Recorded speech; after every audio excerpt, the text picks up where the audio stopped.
할렐루야. 오늘은 7월 28일입니다. 계속해서 여리고성 함락 작전에 대해서 말씀을 드리고자 합니다.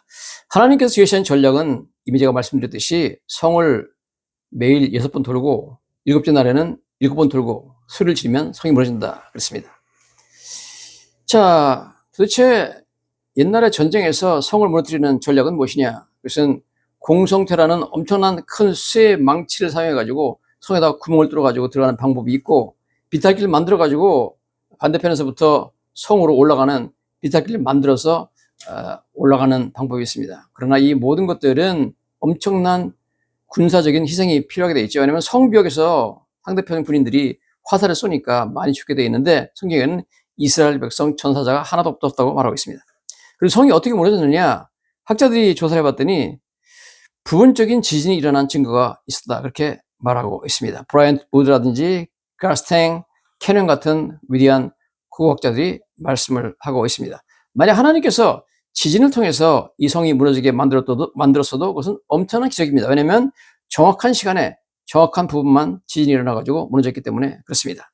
왜냐하면 성은 무너졌지만 이스라엘 백성들은 전혀 지진의 영향을 받지 않았다, 성경에 나와 있죠. 그 다음에 성의 북부 라합이 사는 지역은 무너지지 않았기 때문에 하나님께서 정확히 필요한 지역만 지진이 일으켜가지고 무너뜨리고 나머지 부분은 지진이 나지 않겠다. 그 다음에 더 중요한 것은 하나님께서 7째 날 7번 돌고 소리 지를 때 성이 무너졌다고 했잖아요. 그럼 지진을 나게 하는 것도 하나님이신데, 하나님께서 정확한 시간에 지진을 나게 했다. 이것은 뭐 인간이 상상할 수 없는 놀라운 전능자의 영광스러운 기적이 아닐 수가 없습니다.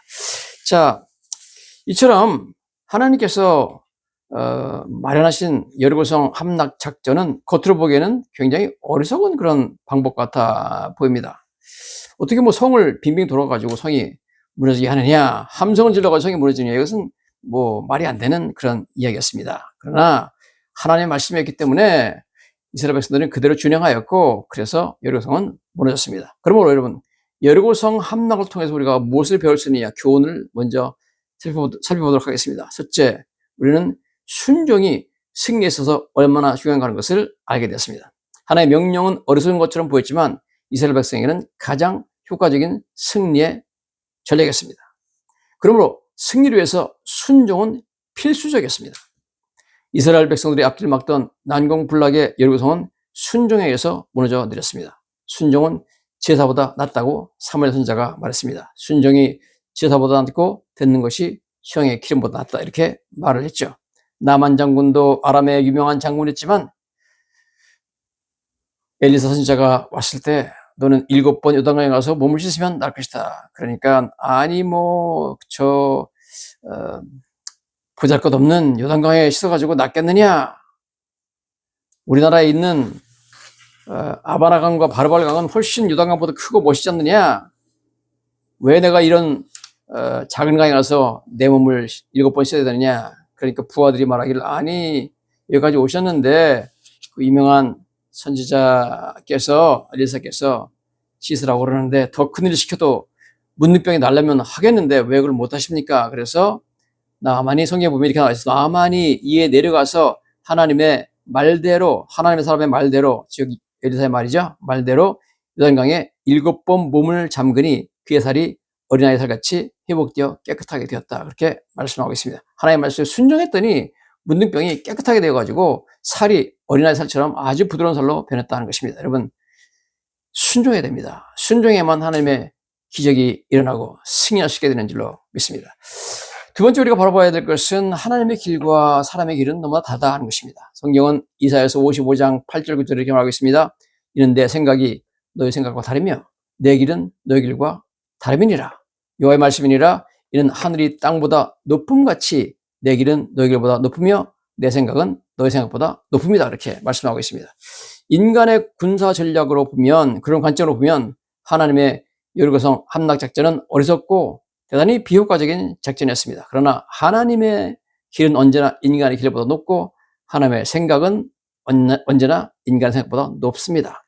이스라엘 백성들은 사람의 길이 아닌 하나님의 길을 걸었고, 사람의 생각이 아닌 하나님의 생각을 따라서 여리고성을 돌므로 말미암아 여리고성에 무너지는 기적을 체험한 것으로 믿습니다. 여러분, 그러므로 우리 예수를 믿는 사람들, 믿음 있는 사람들은 기도를 통하여 하나님이 인도하시는 길을 따라가야 됩니다. 그 길이 승리의 길입니다. 기도하거나 설교 말씀을 듣거나 성경을 읽다가 하나님의 세미한 음성, 이 들리면 내 생각을 버리고 주님의 길을 따라야 됩니다. 오늘도 주님은 우리를 구름 기둥과 불 기둥으로 인도해 주시는 줄로 믿습니다. 사도행전 22장에 보면 사도 바울도 기도하다가 하나님의 음성을 들은 얘기를 하고 있습니다. 이후에 내가 예루살렘으로 돌아와서 성전에서 기도할 때 황홀한 중에 봄에 주께서 내게 말씀하시되 속히 예루살렘에서 나가라. 그들은 네가 내게 대하여 증언한 말을 듣지 아니하리라. 그렇게 말하고 있죠. 바울도 기도하는 중에 주님의 음성을 들었습니다. 믿는 자는 그 안에 성령님이 거하시기 때문에 기도할 때, 예배할 때, 성경 말씀을 읽을 때 주님이 세미한 음성으로 still and small voice, 조용하고 작은 음성으로 말씀해주고 그걸 들어야 됩니다. 저도 기도할 때마다 하나님께서 이렇게 해라, 저렇게 해라, 이거 하지 말라, 저거 하지 말라 하면서 여러 가지 저한테 말씀해주기 때문에 기도할 때마다 메모지를 가지고 적고 기도 끝나자마자 바로 그부터 제일 먼저 제가 시행합니다. 하나님이 말씀해 주십니다. 오늘도 말씀해 주시죠. 그 다음에 우리가 여러분서 한락작전에서 배울 수 있는 위대한 교훈은 하나님은 약속을 지키신다는 겁니다. 하나님께서 여호수아 6장 2절에 여호와께서 여호수아에게 이르시되 내가 여리고와 그 왕과 용사들을 내 손에 넘겨줬다. 이렇게 승리를 미리 약속하셨습니다. 약속하신 대로 하나님께서 성을 무너뜨려서 그렇게 하나님 약속을 지키셨죠. 하나님의 모든 약속은 하나님께서 오늘날에도 여전히 지키십니다. 하나님의 약속은 세월이나 환경에 따라서 변경되거나 악화되거나 취소, 철회되는 일이 없습니다. 성경에 히브리서 8장 12절에 이렇게 말하죠. 내가 그들의 불의를 긍휼히 여기고 그들의 죄를 다시 기억하지 아니하리라. 이것을 영어로 보면 훨씬 그 의미가 분명하게 나오는데 뭐라고 나왔냐면 For I will forgive their wickedness. 나는 그들의 악함을 용서해주고 and will remember their sins no more. 그들의 죄를 더 이상 기억하지 않겠다 그랬습니다. 여러분, 우리가 아무리 악하고 죄를 많이 짓고 과거에 정말 허랑방탕한 생활을 하고 주님이 원하지 않는 일을 많이 했지만 예수 믿고 죄 사함 받으면 하나님께서 우리에게 약속하셨죠. 내가 너의 악함을 다 용서하고 너의 죄를 더 이상 인정하지 않는다. 이런 위대한 약속이 여러분 절대로 취소되거나 변경되지 않는다는 것입니다. 수천 년이 지나서 주님께서 수천 년 전에 하신 약속이지만 하나님의 약속은 세월이나 환경에 영향받지 않고 반드시 하나님께서는 약속을 지키신다 하는 것입니다. 우리가 또한 한 가지 살펴봐야 되는 것은 여리고성의 정복전쟁의 정당성입니다. 아니, 하나님께서 아무리 자기 백성이 중요하지만 평화롭게 사는 여리고성과 가나안 땅에 있는 백성들을 모두 다 그냥 죽이게 하는 것이 과연 정당한가 하는 거죠. 이 문제에 관해서 성경은 이렇게 말하고 있습니다. 창세기 15장에 14절 이렇게 말하고 있죠. 네 자손은 4대 만에 이 땅으로 돌아오리니 이는 아모리족 속의 죄악이 아직 가득 차지 아니함이라. 그래서 아모리족 속은 가나안 족속인데요. 가나안 족속의 죄악이 가득 차지 않아서 기다리고 있는데 가득 차면 내가 아모리 족속을 심판한다는 얘기죠. 즉 하나님께서는 아모리 족속의 죄악의 분량이 가득 차서 심판을 행하실 것이라고 예언을 이미 하셨습니다. 그래서 가나안 정복 전쟁은 가나안 족속의 죄에 대한 하나님의 심판이었기 때문에 정당한 전쟁이었습니다. 하나님은 반드시 사람의 죄를 심판하십니다. 하나님께서 보시기에 죄가 가득 차면 반드시 심판을 내십니다. 애굽의 바로왕도 그렇게 심판하였습니다. 소돔과 고모라 성도 죄악이 가득 찼을 때 하나님께서 하늘로부터 불과 유황을 내려가지고 비같이 내려가지고 심판하였습니다.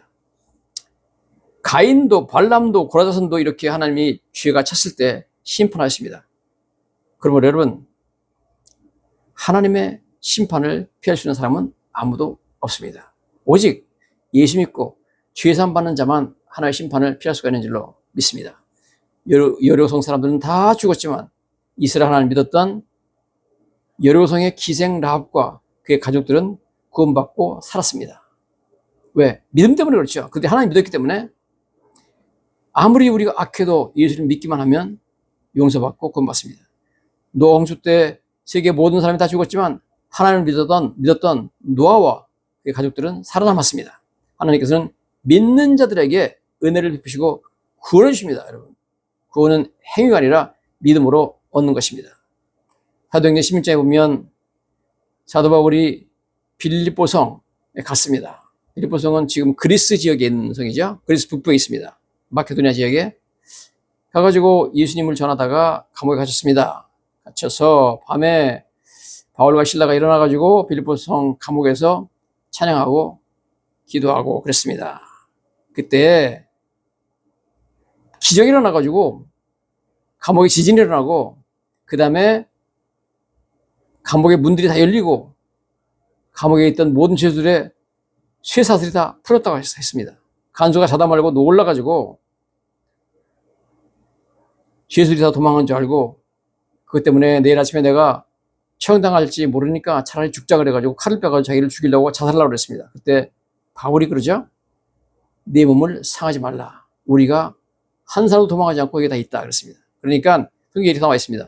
사도행전 16장에 간수가 등불을 달라고 하여 뛰어들어가 무서워 떨며 바울과 실라 앞에 엎드리고 그들 데리고 나가 이르되 선생들이여 내가 어떻게 하여야 구원을 받으리까 하거늘 이르되 주 예수를 믿으라. 그러면 너와 내 집이 구원받으리라. 여러분 이 약속 주 예수를 믿으라 그러면 너와 내 집이 구원받는다는 약속은 비록 2000년 전에 하나님께서 성경에서 기록한 그러한 약속이지만 변함없이 오늘도 그대로 적용되고 하나님이 지키십니다. 여러분 우리가 다 죄인이기 때문에 죄짓고 심판받아야 될 그러한 죄인들입니다. 때가 되면 죄인들은 하나님께서 심판하죠. 그러나 심판을 피할 수 있는 유일한 길이 있습니다.